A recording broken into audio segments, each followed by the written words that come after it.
Following where we left off, the Justice League struggles to defeat the giant shadow creature, later calling itself to be the Anti-Monitor.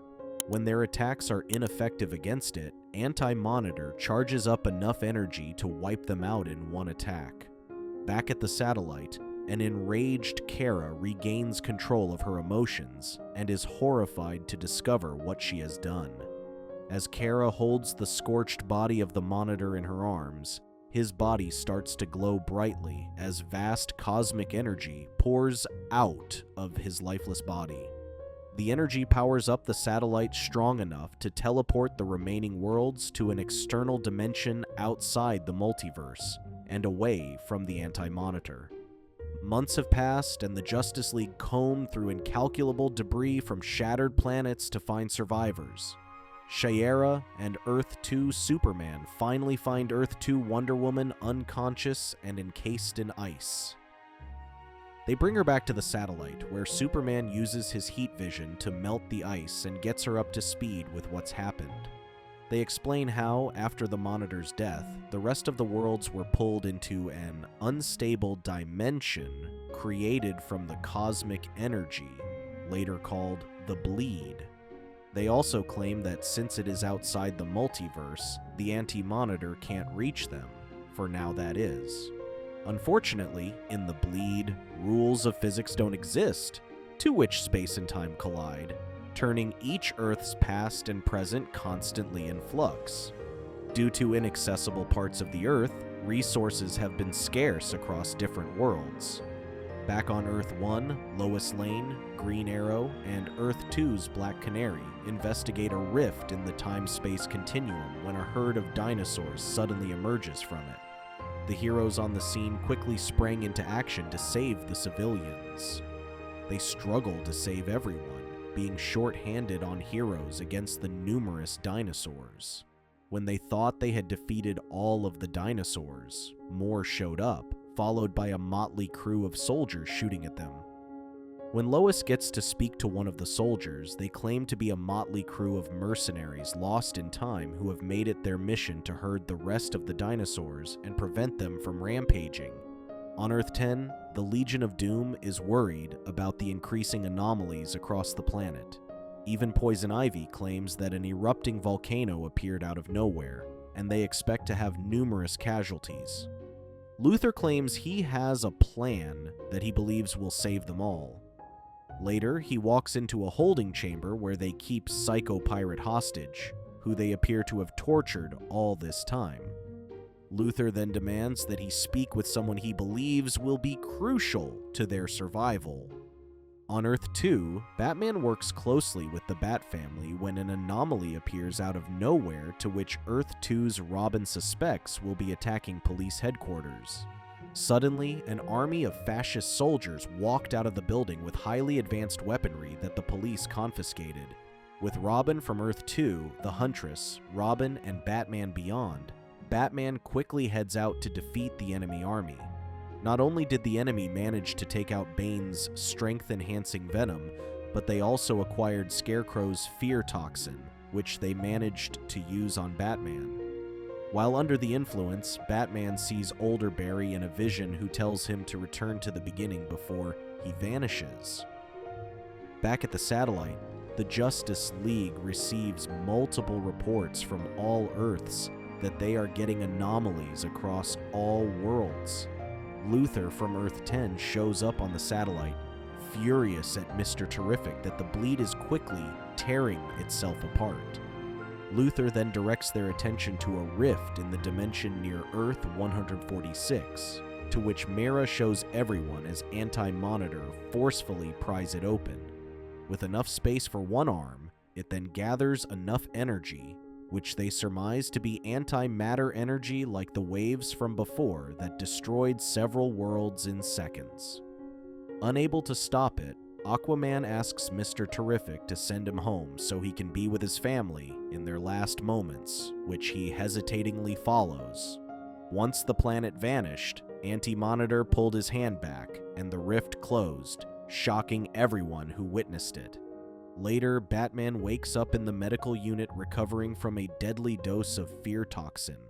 Dr. Elizabeth Chapel, aka Dr. Midnight, explains that he has been unconscious for 10 days. Anti-Monitor ripped a hole into the bleed during those times to erase Earth-88 and Earth-2112. That said, he quickly consulted with Dr. Fate to help figure out Barry's last message when he got stranded in Warworld. Dr. Fate confirms his suspicions and claims that it was Barry who he saw. He tries to figure out what he meant by returning to the beginning. Suddenly, Green Lantern's John Stewart smirked, unsure if the old man John Constantine he encountered on Earth 2 could help. He explains to everyone how he was doubtful at first, but when things happened the way Constantine claimed they would, he suspects he might be a clue to figuring this out. Worried that Constantine may have ended up anywhere on the remaining Earths, Robin claims that the greatest detective, Batman, could find this elusive sorcerer very well. On Midwestern Earth 18, John Constantine drowns himself in alcohol, begging strangers for nickels so he can continue drinking. The Justice League's Batman, Wonder Woman, Green Lantern, and Dr. Fate suddenly walk into the saloon to find the sad drunkard. Batman explains that the saloon combined the strongest levels of eldritch energy with the highest alcohol content, which he figured out how to track down their sorcerer. Unfortunately for them, Constantine doesn't seem to remember much of his memories, as he recently only just learned his name. That said, Dr. Fate uses his magic to help him recover his memories with Batman's help, who intends to figure out his connection to the multiverse and their crisis. Suddenly, Batman and Constantine find themselves before the overwhelming presence of Spectre, the divine entity representing vengeance of the one they call God over all things. They later find themselves in a memory of what appears to be the ending of Justice League, the Dark Apocalypse War. Although they became victorious against their conquerors, Darkseid and his army, Constantine convinces Flash to run back in time, having lost too much in the war before it.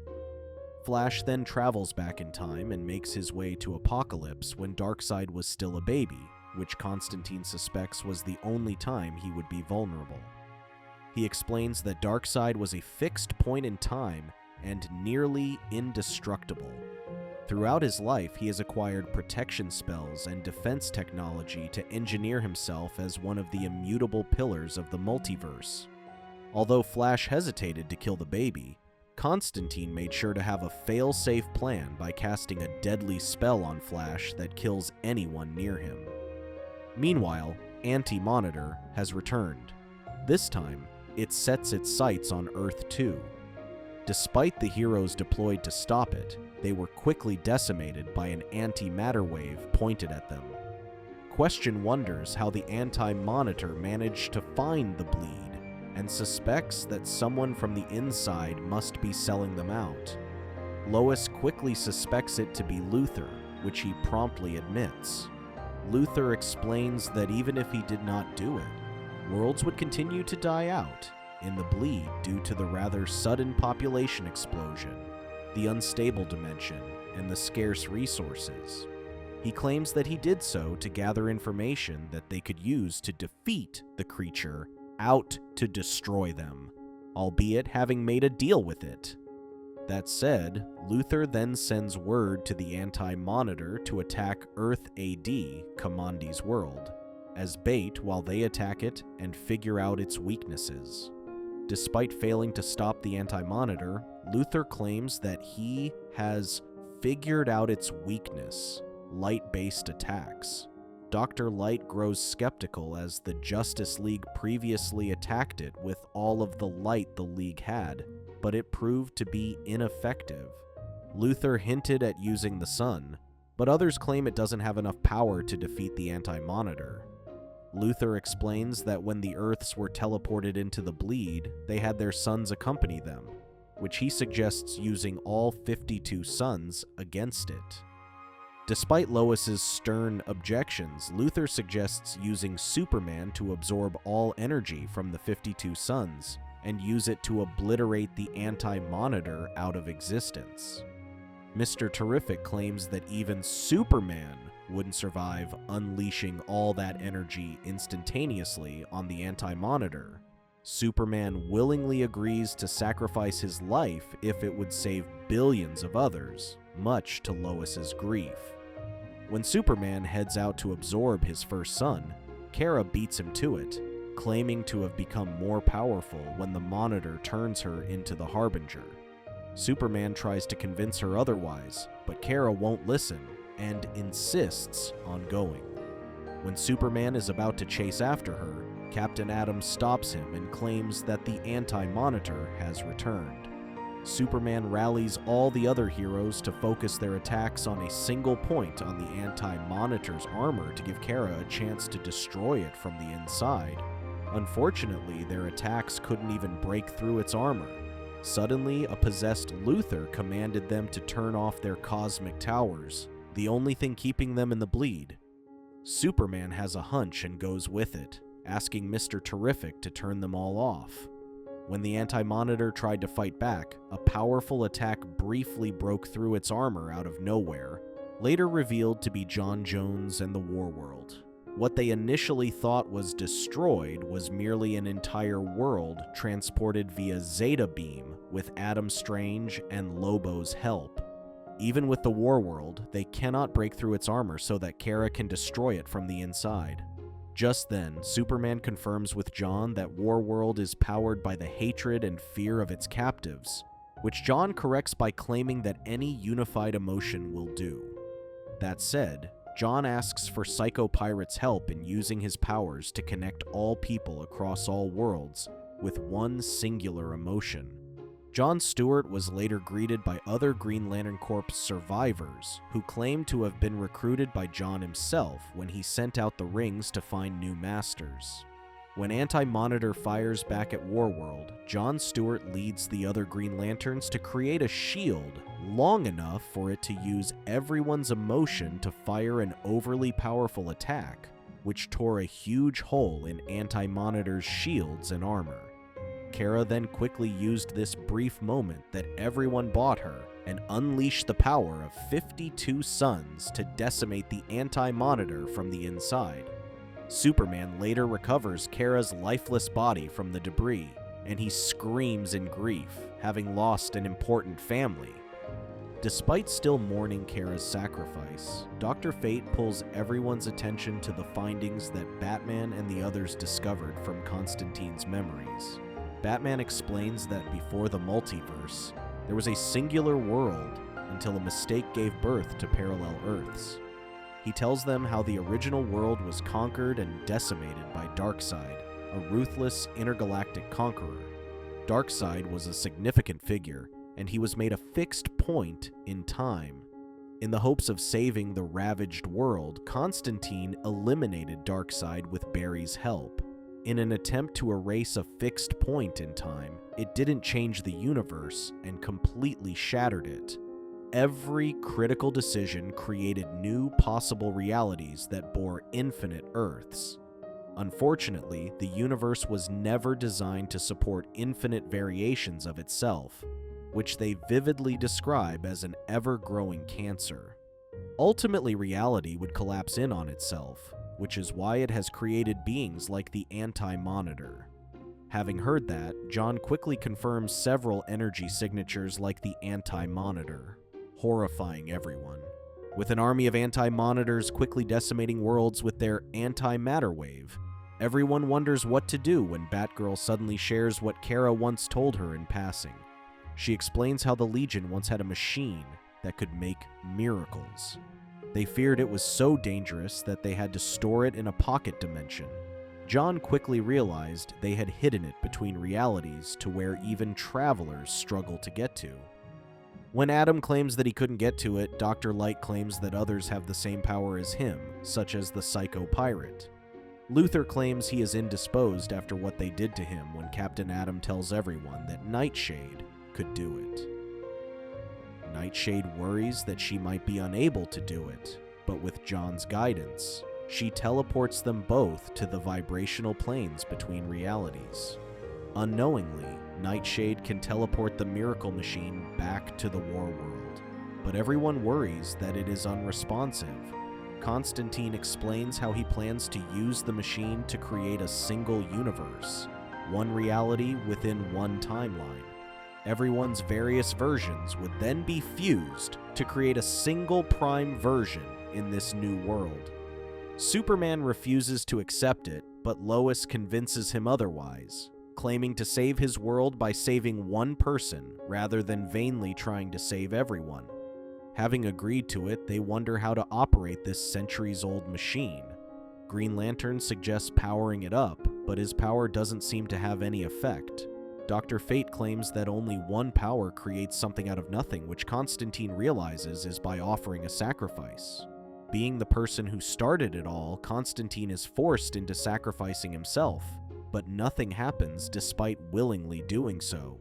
Just then, Wonder Woman from Earth 2 suggests offering it to someone immortal, to which Superman from Earth 2 strongly objects and offers himself up instead.